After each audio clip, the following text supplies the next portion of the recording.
Hi students, प्राथमिक सभा हिंदी मून्रावद कहानी कதை दर्जी और हाथी और टेलरुम और यानैयुम। दर्जी और हाथी कதை பார்க்கலாமா? कहानी का सारांश வந்து 3 பேரா தான் இருக்கு. ஷார்ட்டா கொடுத்திருக்காங்க, பார்க்கலாம். किसी शहर में दर्जी की एक दुकान थी. ஒரு நகரத்தில் ஒரு டெய்லர் கடை, தர்ஜின்னா டெய்லரு, தூக்கான்னா கடை. ஒரு நகரத்தில் ஒரு டெய்லர் கடை இருந்தது.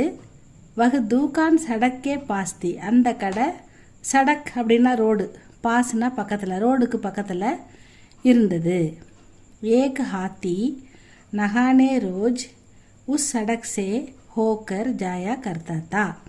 ஒரு யானை நஹானே குளிக்கிறதுக்காக, ரோஜ் தினமும், உஸ் சடக் சே அந்த ரோடு வழியாக, ஹோக்கர் போகும், ஜாயா கர்த்தாத்தா போகிறதா வழக்கமாக கொண்டு இருந்தது.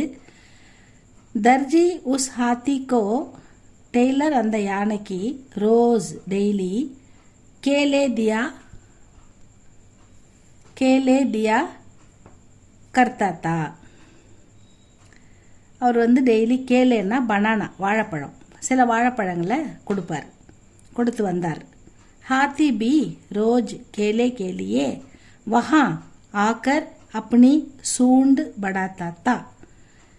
யானையும் हाथी भी யானையும் ரோஸ் டெய்லி கேலே के लिए வாழைப்பழத்துக்காக, வஹா அங்க, ஆக்கர் வந்துட்டு, அப்படி தன்னுடைய சூண்டு தும்பிக்கையை படாத்தாத்தா தூக்கும், தும்பிக்கையை தூக்கி காட்டும், அதுக்கு அவர் படானா வைப்பார், அதை சாப்பிட்டு போகும்.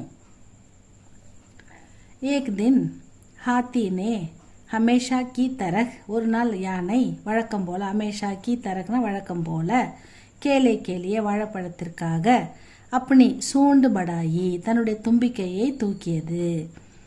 தர்ஜி கே பாஸ் கேலா நஹிதா, அன்னைக்கு பார்த்து அவர்கிட்ட வாழைப்பழங்கள் இல்லை.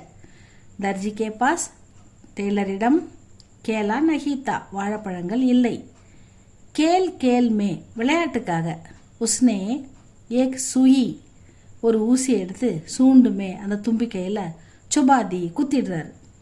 விளையாட்டுக்காக டெய்லி வாழைப்பழம் கொடுக்குறேன், இன்னைக்கு வாழைப்பழம் இல்லை அப்படின்ட்டு கேல்மே நான் ஒரு விளையாட்டுக்காக ஒரு ஊசி எடுத்து தும்பிக்கையில் உஸ்னே ஏக் சுயி சூண்டுமே சுபாதி குத்திட்டார். தர்ஜி கா யஹ் வியவஹார் ஹாத்தி கோ அச்சா நகி லகா. அது வலிக்கும் இல்லை, ஊசியால் குத்தலாமா? நம்ம ஒரு சின்ன எறும்பு கடிச்சாலும் எப்படி பயப்படுறோம், ஒரு ஊசினா எப்படி பயப்படுவோம், எல்லாருக்கும் அதே மாதிரி தானே இருக்கும். ஸோ அந்த வியவகார அவருடைய இந்த நடவடிக்கை ஹாத்திக்கோ அச்சா நகிலகா, அவருக்கு பிடிக்கல, ஹாத்திக்கு பிடிக்கல. ஃபிர்பி இருந்தாலும், ஹாத்தி சுப் சாப் நகானே சலாகயா, அமைதியாக குளிக்க சென்று விட்டது. வாபஸ் ஆத்தே சமை, திரும்பி வரும்போது, வாபஸ்னா ரிட்டன், ஆத்தே சமை திரும்பி வரும் சமயத்தில், ஹாத்தினே அப்படி சூண்டுமே தன்னுடைய தும்பிக்கையில் யானை, கந்தா பானி சேற்று தண்ணியை, பர்லியா நிரப்பிக்கிட்டு வருது, தும்பிக்கை ஃபுல்லாக சேற்று தண்ணியை பிடிச்சிக்கிட்டு வருது. உஸ்னே தர்ஜி கி தூக்கான் பர் வகு கந்தா பானி டால் தியா.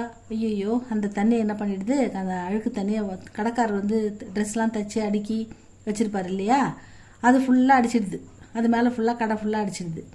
இசுசே தூக்கான்மே ரக்கே, இதனால் கடையில், தூக்கான்மே கடையில், ரக்கே வைக்கப்பட்டிருந்த சாரே நையே கப்படே, புது துணிலாம் கொடுத்துருப்பாங்க, அதை அயன் பண்ணி கொடுக்கறதுக்காக வச்சுருந்துருப்பார்ல, சாரே நையே கப்படே खराब हो गए, எல்லாம் சேராயிடுச்சு.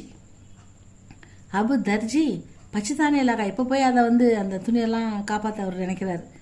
டக்குன்னு போய் எப்படியாவது காப்பாற்ற, துணியெல்லாம் அந்த சேத்தண்ணிலேருந்து காப்பாற்ற நினைக்கிறாரு.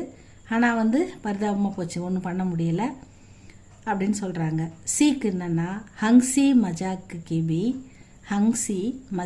கீபி சீமா ஹோனி சாகியே, விளையாட்டுக்கு கூட ஒரு எல்லை இருக்குது அப்படின்னு சொல்கிறாங்க. லிமிட்டாக தான் விளையாடணும், விளையாட்டு வினயமாயிடக்கூடாது. இவர் விளையாட்டாக பண்ணது தான் இவருக்கு வினயமாயிடுது.